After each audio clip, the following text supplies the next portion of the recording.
Well, today is Friday, June 21st in 2024, and welcome to the Chapter 49 podcast. We thank you for taking some of your valuable time and sharing it with us to watch or listen to this podcast. If you enjoy the Chapter 49 podcast, please share the link or just spread the word amongst others who you may think might benefit from this or enjoy listening to the podcast themselves.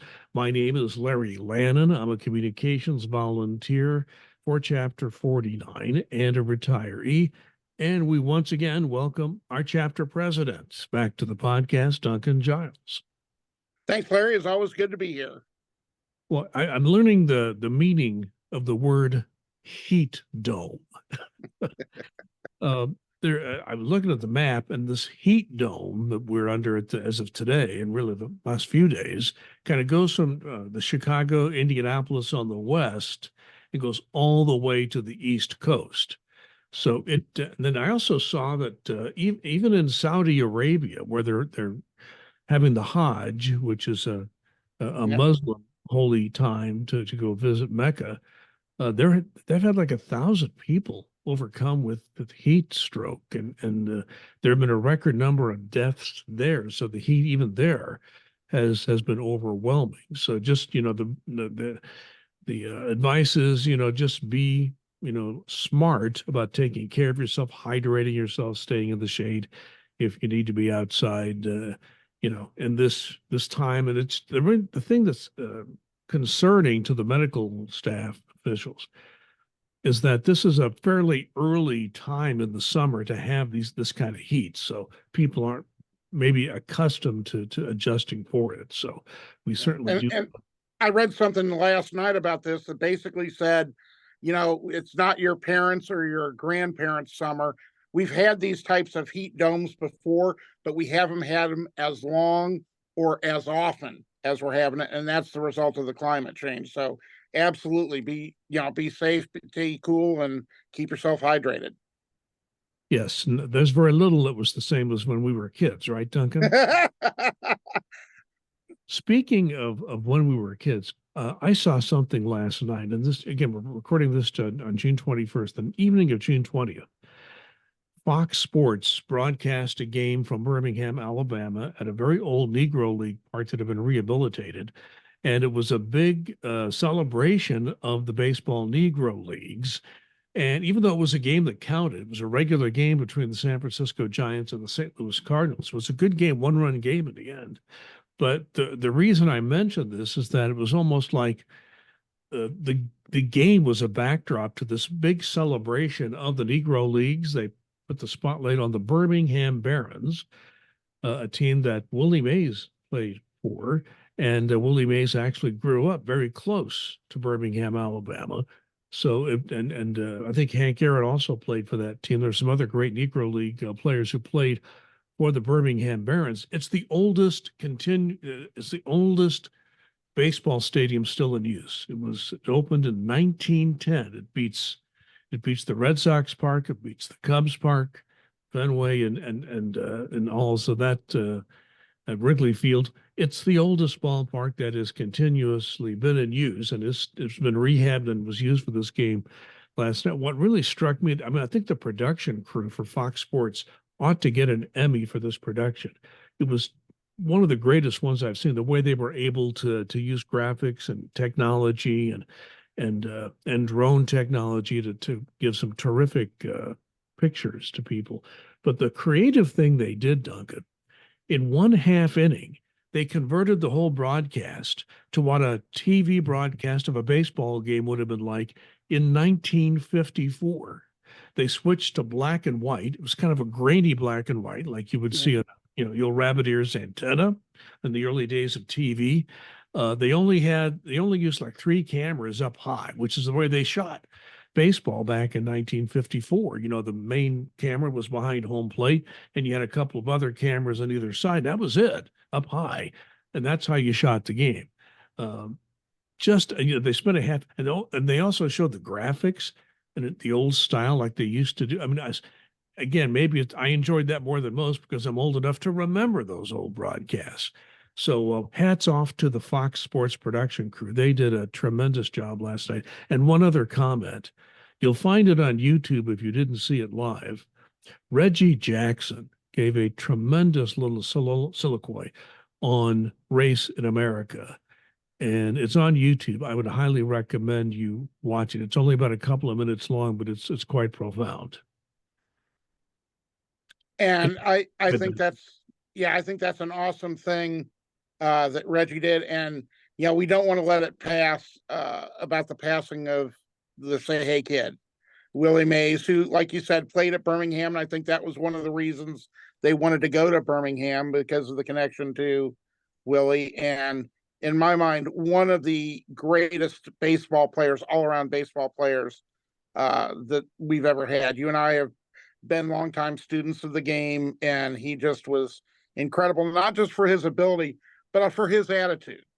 You know, him and Ernie Banks, you know, the Let's Play Two today, the, you know, the exuberance and the enjoyment that they got and gave to the game, I think was extremely important. Yeah, Ernie Banks would go to a doubleheader and say, "Let's play three today." So, you know, too many guys said that. I wrote about this on my local blog. You want to hear my Willie Mays story? Sure. Willie Mays played for the San Francisco Giants, and I was at the old Crosley Field with a friend of mine, Jack Mitchell, who we were both still our Reds fans. So we drove from Indianapolis down the old Crosley Field to see the Giants play the Reds. So we're sitting in Crosley Field, and there was an empty seat next to us. And this kid I have to put it this way, clearly inebriated teenage kid. I guess he's about 17. And this kid was clearly drunk. He didn't have to use a breathalyzer to figure it out. So he's telling my friend and I'm going to go shake Willie Mays' hand before this game is over. So we looked at each other saying, yeah, right, okay, whatever you say. And then he left. 2 innings later, what do we see? That same kid running out on the field while the Giants were getting ready to take the field. He was out, and so he's running toward Mays in center field. Of course, security's after him, but he's got a head start on him. So he gets to Mays first. Mays at first wanted nothing to do with this kid, but you could see he was like pleading with him. Please, just shake my hand. Well, Mays saw the kid was just about to get arrested. So he extended his hand and he shook the kid's hand, which I thought was quite a gesture. And of course, he was immediately tackled and taken off the field, and who knows what happened after that. But that was my Willie Mays story. I think he was the best all-around player. Nobody could hit, field, and run the bases like him. He had everything. Let's move on from all that to what we have to speak about today. Want to talk about pay raise? That's always a big issue with any federal group of employees. And the president has proposed a 2% pay raise. So far, the House action has been silent, which would mean the president would, by default, get that pay raise to federal employees. There's been an action by the Senate. It was actually an Armed Services Committee action that put out the budget, their proposal for budget for the Defense Department. And they are proposing a 4.5% pay raise for the uniformed military and a 2% pay raise for the civilians. So it's looking more and more like federal employees will get a 2% average raise next year. We think it should be higher, and we'll still continue to work on that as a union, but we look at it realistically, it's looking more and more like a 2% pay raise next year.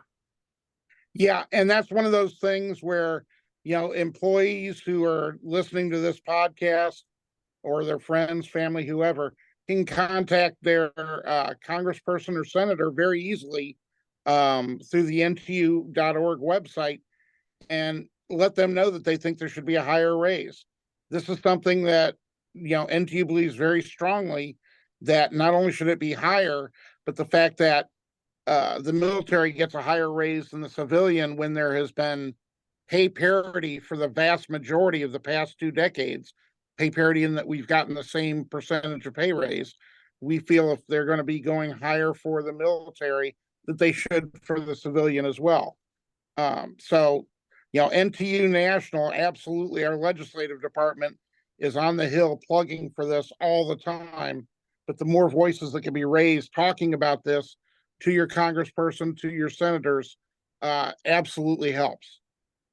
Yeah, just to clarify that one thing that we talk about every year at this time and even later is that retirees get a pay raise, or not a pay raise, but a retirement payment raise based upon the consumer price index. It's a formula based on inflation. Whether how accurate it is always up for debate, but it's for many years I got very little raise, and the last couple of years, retiree 2 3 years, retirees have done very well.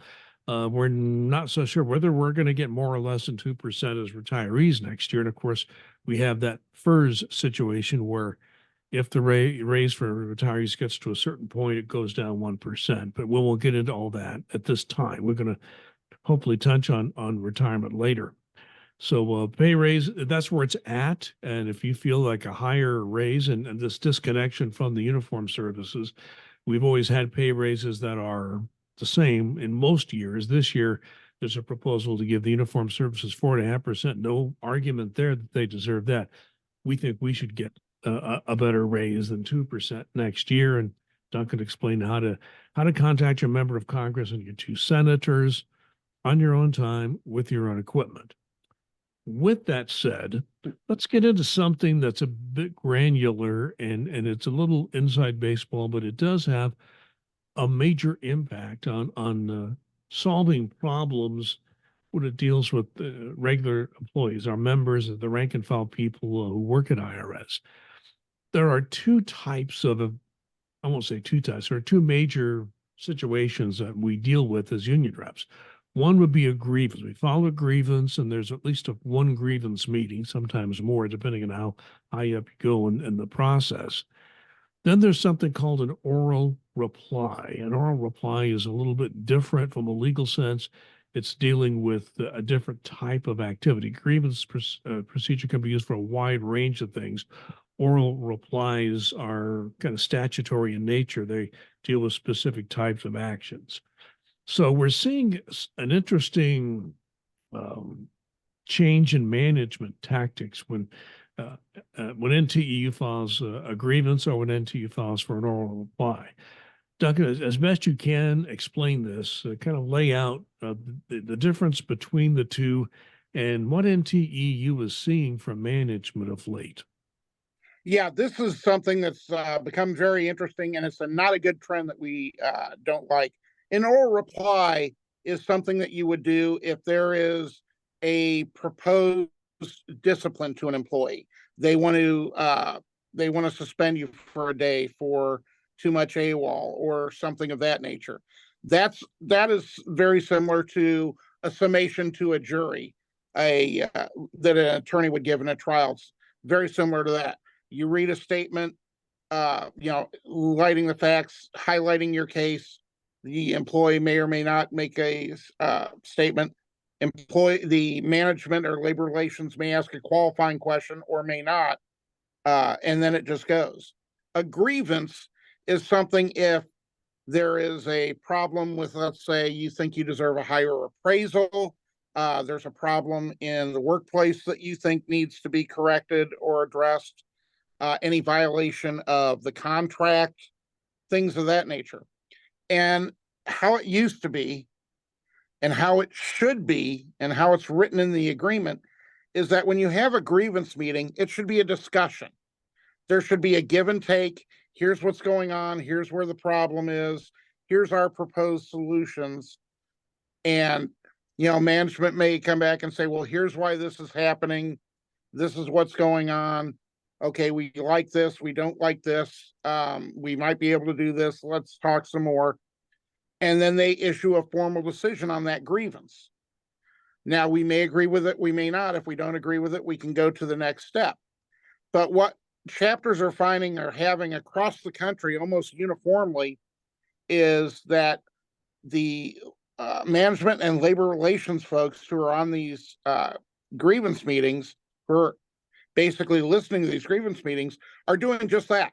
They're plainly just listening, might ask a qualifying question or not, but that's it. There's absolutely no discussion. And, as somebody who's been doing this a very long time, I'm at a big, big loss in wondering how you move something forward, how you solve a problem if only one side wants to talk about it, if only one side is doing it. That's not the way it's supposed to be. It's supposed to be a joint discussion where you have these, try and talk about resolutions, problems, where it came from. And if only one side is saying, okay, yeah, we've heard what you have to say, we'll issue our decision. Okay, that doesn't solve the problem. And B, all that's going to do is get it forwarded up. So you're going to end up talking to an executive. And, the executive is like, why am I listening to this? Why is this happening? Because nobody wanted to have a discussion about it at a lower level. And, I know that several chapter presidents out there have reached out to our head of HCO, who is a good lady and listens, and some other folks in that organization to say, hey, look, we need to start addressing this. And so we're hoping to get this changed, but we want to make sure that it's the best way to move forward, because if you just have one side giving their ideas and the other side not really wanting to talk, that doesn't help the organization, that doesn't help management, that doesn't help the employee, and it's just the wrong way to go about it. Well, it's been a very long time since I have done a grievance meeting or an oral reply. I've done many of those years ago. And you're right, Duncan, the oral replies are much more like a court proceeding. Some of them are even transcribed with a court reporter, depending on what type of oral reply it is. And yeah, it does have a certain formality to it. And my grievance meetings have always been in the spirit of trying to get an issue settled. And when you try to settle an issue, and you may even try to informally settle it before, but if that just wasn't successful, you filed a formal grievance, you make your case and hope to have a back and forth with that, usually frontline manager. I think it's still the case today. Then you go up another level, then another level, you get to an executive, and you're right. The only thing that I always found helpful in the grievance process is that, particularly when you got to that second level, they wanted to settle it there because they really didn't want to air their dirty laundry in front of an executive. That has absolutely been part of it. Yep. That was always one incentive to try to get things settled. Didn't always get settled there, but it was always one incentive to do so. So we'll keep an eye on this. And this is a change in management's approach that we do not think is positive. And even though it's a little bit of inside baseball, it does impact anybody who might have to file a grievance or have to give it oral. The oral reply is something that's in the statute, it's in the law, and it is the employee's opportunity to respond to proposed action by the management, and it's disciplinary action. Disciplinary actions, no matter what they may be, don't fool around with that. It's no small thing. And I always, as a union official, approached oral replies that way. Let's move on to something quite different. Duncan and I usually talk on Mondays, not every week, but Monday or Tuesday, depending if there's a holiday and so forth, just to talk about how we're going to do the podcast that week. And when I called you last Monday, I said, you ever watch John Oliver, his comedy show on HBO? Well, I don't think you have HBO, which is okay. John Oliver made a name for himself on The Daily Show, which is still around, by the way. Got the Comedy Channel. It's their like 4-day-a-week news show. It's pretty irreverent. I think they introduce it as the best news source on Comedy Central, which is not a real high bar to have. But John Oliver took that celebrity and took it to HBO, and he's had this comedy program that lasts about 40 minutes on Sunday evenings. I think it starts around 11 o'clock. And of course, it's HBO, so they run it a lot after that, reruns. But Oliver is very keen, his writing staff, and they've won a number of Emmys. They may have won more Emmy awards than any show like it at television because they're so intelligent about the way they approach things. They make fun of a lot, but they also use that platform to explain complicated issues. For example, if you go out to the general public and start talking about Schedule F and federal civil service, the eyes start to glaze over pretty quickly to the general public. It is not necessarily of interest to them. Well, John Oliver took the Schedule F issue and had a lot of fun with it and used humor. Now, it's a pretty irreverent show. If you're easily offended, don't watch it, okay? But he will use that humor and try to explain a complicated issue, which I think he did very well. Even our national president, Doreen Greenwald, has sent out an email to the membership about this. And even if you don't have HBO, you can sometimes watch at least a part of the show on YouTube for free.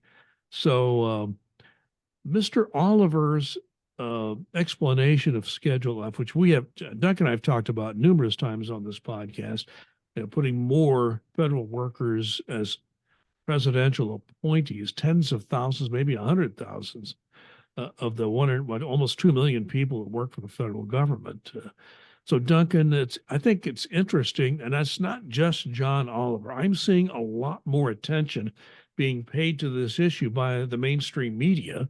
Some of the big newspapers, some of the TV news shows and so forth are paying more attention to this. But when you can effectively make fun of something, to me, that's when you really hit people's minds and give them an understanding. Yeah, and humor is a great tool for explaining things. I've used that basically all of my life. Sometimes to my benefit, sometimes to my detriment, but we won't get into that right now. But it's one of those things where breaking down Schedule F and basically making folks even outside the federal government understand that having a partisan workforce, which is what Schedule F would give us, is basically the whatever political party's in power is going to put these employees in here and fire the others that were in by the previous administration, instead of having a nonpartisan civil service, is a very, very, very bad idea. You don't want somebody who's loyal to one particular party or another. You want somebody who's loyal, in the IRS's case, loyal to the law. What does the law say? What does this regulation say? What is, those types of things. That's what we need people to do, doing the right thing, not what a particular party leader of any strain wants them to do. And I certainly appreciate John Oliver and his show with his staff breaking that down, doing it in a humorous way to make people understand, how bad this potentially could be if somebody does get into office and says, okay, we're going to institute this Schedule F that's going to be much more wide-ranging than anybody ever thought at first, due to the digging of National NTU. Our national office went in very thoroughly to take a look and see who would be impacted, because it's only supposed to be policymakers. And when they get down to folks who are clericals and things of that nature, who are policymakers, it's okay, whose job is going to be safe, or whose job is going to be at will under a Schedule F type thing. So I really appreciate, as you do, Mr. Oliver, taking the time to, bring this subject to light in his own irreverent way. It's interesting because, what I found interesting is comedians will tell you, if they travel the world, that British humor and American humor are different. What Americans will laugh at and what British people will laugh at are like two completely different things. Oliver is a Brit who came to America and figured it out. There was a famous commercial Jerry Seinfeld did one time where he used his usual spiel for a comedy show in Britain, and nobody laughed. So he got a crazy get up and just did it completely differently. They thought it was hilarious. So, by the way, the other thing is, Duncan, last time we had Doreen Greenwald on the podcast, she talked about how she listened and watched, one or the other every week. And when I told her, I said, well, you're only watching for Duncan's jokes. She said, I've heard enough of Duncan's jokes. I think that was her response over the years. I only set you up a few times every few months for a really good joke. So we don't do that too often here. But we do let you get your licks in every now and then.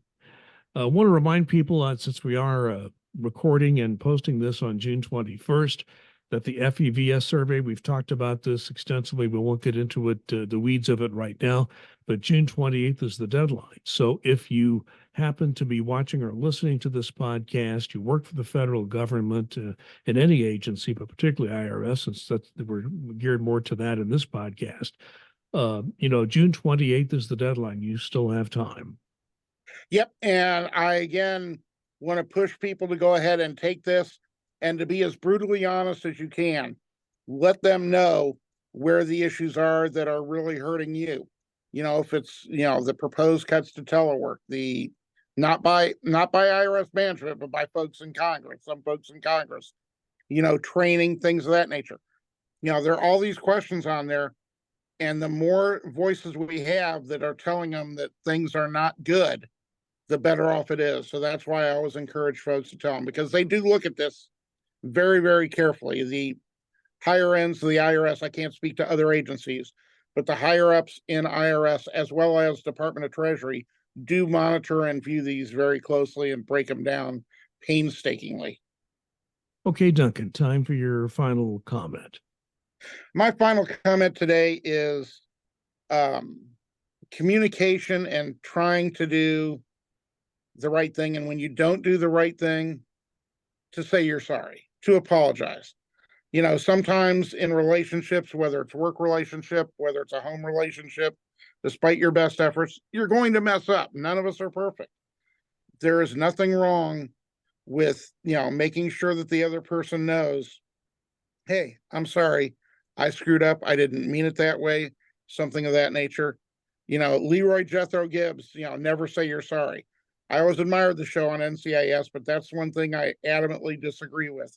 If you're in the wrong, you're in the wrong and you screwed up, apologize to that person. It doesn't cost you anything, and it's the right thing to do. Yeah, I'm showing my age here again, but when I was a young man, one of the biggest movies that was popular at the time was Love Story. And probably a lot of people don't remember. Maybe you've seen it online or on cable or whatever. But the big line out of that movie was, love means you never have to say you're sorry. And I thought, that is very wrong. Very wrong. Absolutely. You folks, I've been wrong more often than I would like to admit. And having been not just a union rep, but a manager, you got to say you're sorry sometimes, because own it and say it. Yep. What's that again? Own it and say it. Absolutely. Own it and say it is right. My final comment, Duncan, has to do with AI, artificial intelligence. We've talked about this in the past. AI, it basically uses technology based on algorithms, and the algorithms have to be perfect for AI to work. Well, the Washington Post recently went to some commercial tax advice websites and put in several different complex tax questions for this AI chatbot. And basically every answer the Post got from the chatbot was wrong. Now, I know IRS has dabbled in this, but only with very simple types of things. Now, when it's fairly simple, you usually get a pretty quick answer. But when you get into more complex tax law, that algorithm is just going to break down. It's just the nature of tax law being as complicated as it is. So I think we need to learn a little bit. By the way, Duncan, do you know what the techies call this when the algorithm gives you a wrong answer on a regular basis? I'm sure it's not good, but what is it? The techies call these hallucinations. Hallucinations? Interesting. AI algorithms have hallucinations? I don't know what the computer version of a bad mushroom is, but apparently that's what they're using. Okay, that's your line for the day, Duncan. And you just heard Duncan Giles, our chapter president. This is the Chapter 49 podcast. We do very much, again, appreciate the fact you've not only watched or listened, but you've watched or listened to the very end of the podcast. I certainly admire that. You've actually found something to take away from this podcast, and we appreciate that very much. Once again, we thank you for watching and listening to this podcast. And we wish all of you to please be safe and be kind.